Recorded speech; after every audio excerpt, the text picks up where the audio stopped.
Let's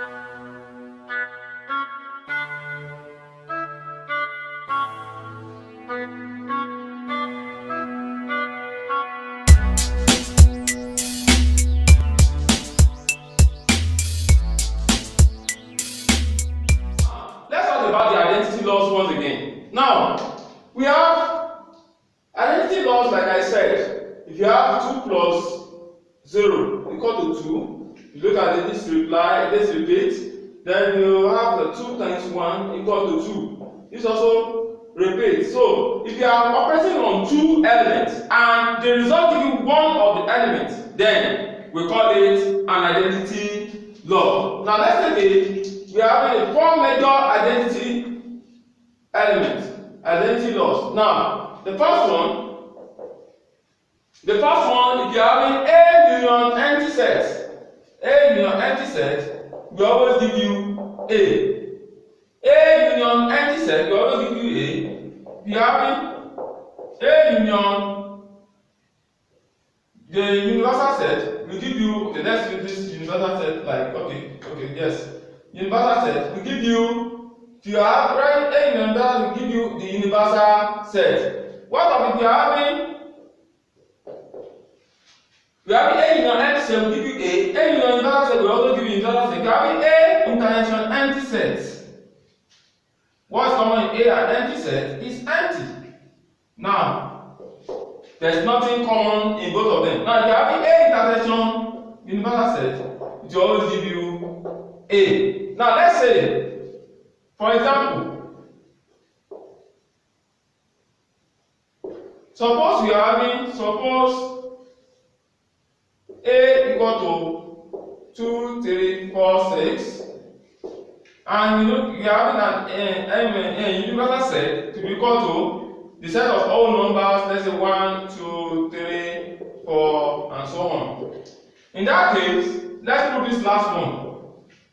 If you are having A intersection universal set, it will now give us 2, 3, 4, 6 intersection 1, 2, 3, 4, and so on. So, what is common in both of them? Definitely is clearly 2, 3, 4, 6, which is our A. Therefore, our A intersection empty set equal to A. That is the identity law. So you can prove others on your own. It's very, very simple. You can prove others on your own. However, if you have any questions involving the identity law, it will be very simple to note. One thing about mathematics is it's not good to cram in mathematics. So understand it very well. It will help you to solve subsequent questions, even difficult ones, when you are operating on sets. Now, apart from identity law, we also have the complementary law. Complementary law. Now, if you have a given set, let's say set A, any element that is not in A but is inside the universal set is the complement of A. Don't forget, A is a subset of the universal set. Now, if you have any element that is not in A but inside the universal set, you will call it the complement of A. However, we are having some laws governing the complement of A. Suppose we are having A union the complement of A, element in A, and element in A, and element that is not in A. This one will give us the universal set. The A is a set, and the element that is not in A, two of them together will give us A. Let's say we are having A complement. This one will also give us A. We prove all of them. If you are having A complement and see how to find complement of it, it will also give you A. If you are having A intersection A complement, element in A, what is common element in element that is not in A? There is nothing common. It's an empty set. Then, if you are having the difference of two sets, A minus B is equal to A intersection B complement. We have proved this in one of our tutorial studio on set operations. So if you do like to download the video so that you can see how the difference of two sets will give us this. Now, however, let's example now. Let's have one or two examples on that. Suppose we want to prove one of these. We have said, say, suppose A equal to 2, 3, 4, 6, and we're having our universal set. Universal set can either be in this form or in this form, to be equal to the set of whole numbers 1, 2, 3, 4, and so on. So, if you're having this in this form, then our A complement will be anything that is inside the universal set and it's not in A. So any other element aside the one in A is the A complement. Like 1, 5, 6, 7, and so on. So if you are now finding A complement now, it means any element in A complement, any element in the universal set that is not in A complement, they are 2, 3, 4, 6, which is equal to A. Therefore, A complement is equal to A. That is the complementary law. Not set. Complementary law. That is the complementary law. Now, there's another one. We call it the De Morgan's rule or the De Morgan's law. 7. De Morgan's law. Now, suppose you are dealing with two elements, say sets A and B, and you find the union of the element and you have to find the complement of them. A union B complement, the first one, is equal to A complement intersection B complement. This is the De Morgan's law. Or you are having A intersection B complement will be equal to A complement union B complement.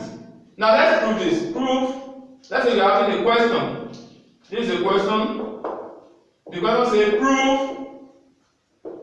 De Morgan's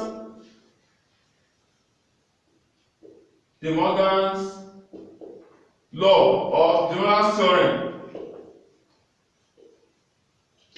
This is a proof. Let's prove it.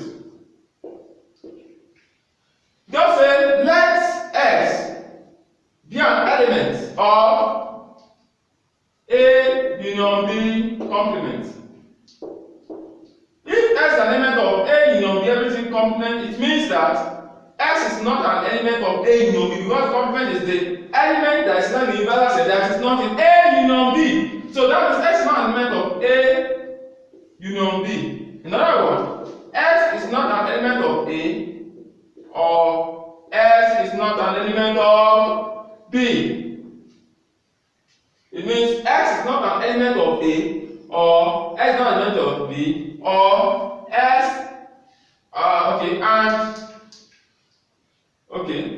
X is not an element of A or X is not an element of B. So it means X is an element of A and X is an element of A complement and X is an element of B complement. If it's not an element of A and not an element, so it must be an element of A complement and element of what? B complement.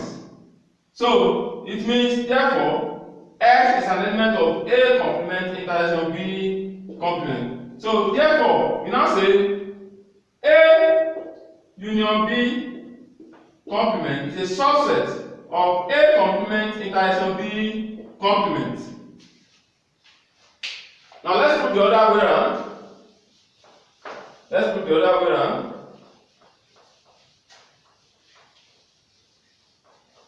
From our equality of sets in our video on set operations, or you see what equality of set means.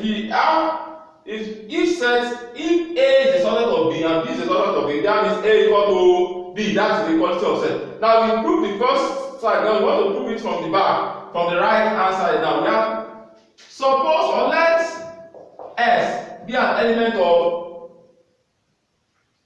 A complement intersection B complement. Therefore, X is an element of A complement and X is an element of B complement. That means X is not an element of A or X is not an element of B. It means that X is not an element of A union B. So it means that X is an element of A union B. It means that X is an element of A union B complement. So in that case, A complement intersection B complement is a subset of A union B complement. So since A union B complement is a subset of A complement intersection B complement, and A complement intersection B complement is a subset of A union B complement. Therefore, we say they are equal. A union B complement is equal to A complement intersection B complement. So it's as easy as that. That's the De Morgan's theorem or the De Morgan's law. So you can use the same method to prove the other one. That's the intersection of it. So that's the De Morgan's law. Now let's take an example on that.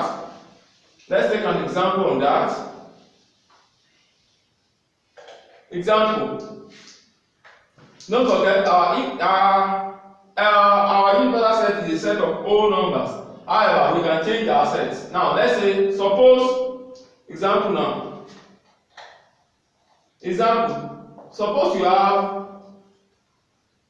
suppose A equal to 2, 3, 4, 6, and B is equal to 1, 2, 3, 4, 6.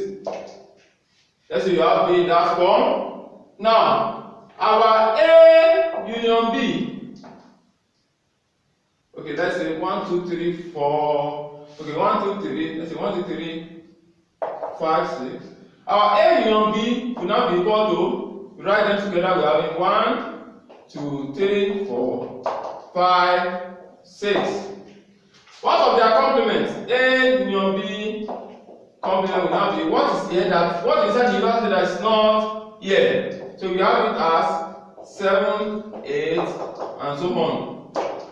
Now our A complement, since our A complement will now be equal to the element in universal that is not here. We have 2 here, so we will not write 2, but we don't have 1 here, so we can write 1, we can write 5, we can write 7, and so on.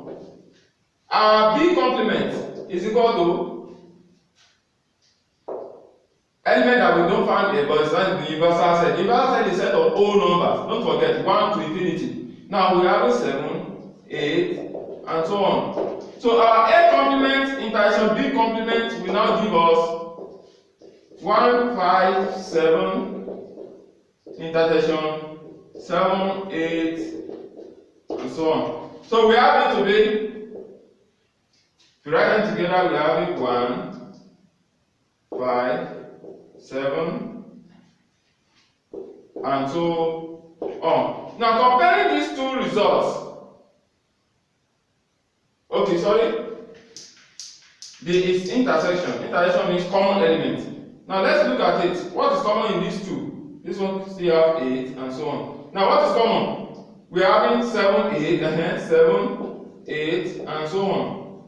Now compare these two results, this and this, you can see clearly that therefore A union B complement equal to A complement intersection B complement. That is the De Morgan's law or the De Morgan's theorem.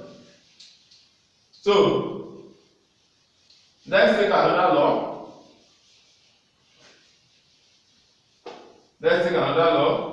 You can do series of examples on these laws so that you get it better. The more you do examples on them, the more easier it will be. Now, another one is what they call the consistency principle. Consistency principle. That's it. Consistency principle. Consistency principle. Now, what is this consistency principle all about? Now, we have what they call subset, we have what they call proper subset.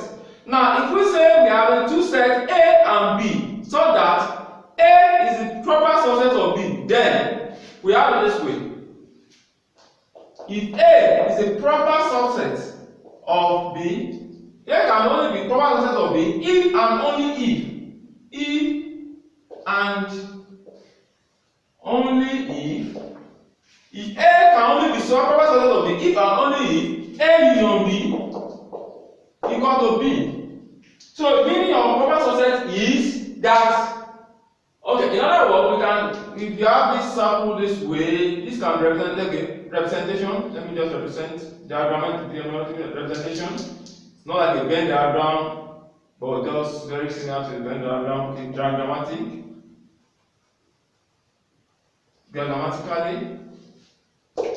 is very similar to Venn diagram. We are having this way. You're having this. This is our A, this is our B.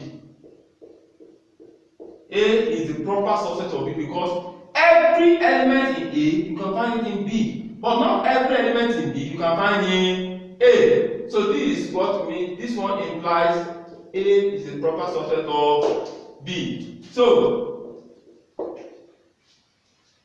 anything inside here is the element of A. Anything inside here with this is the element of B. So we can find everything in A and B. This is what they call the consistency principle. If you have A to be a proper subset of B, then A intersection B should give you A.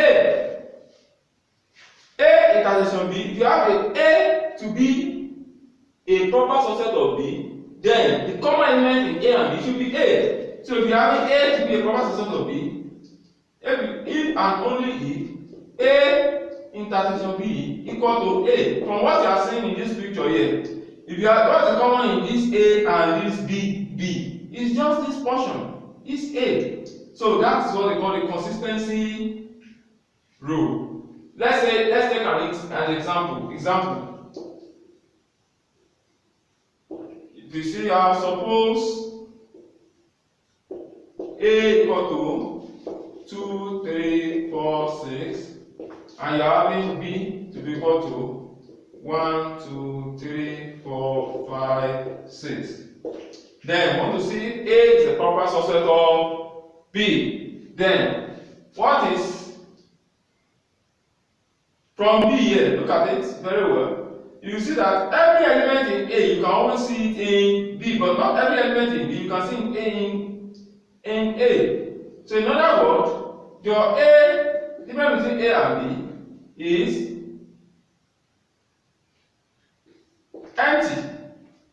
The difference between A and B is empty because all the elements in A you can also see it in B. But the difference between B and A is, looking at it very well, B and A you are having 1 and 5. So therefore, A is the proper subset of B. If you have it this way, then A is the proper subset of B. So that is all we have about set theoretic equalities. I guess it's very interesting. You can solve more questions on your own. It's just about knowing the basis. So don't be scared. Don't be too scared about how tough the question may be. But if you know the basis, you can tackle any question as any angle. We love you. I want you to subscribe to our channel so you can see our subsequent videos. Thank you so much for joining us in our Prime Tutor Solutions e-learning.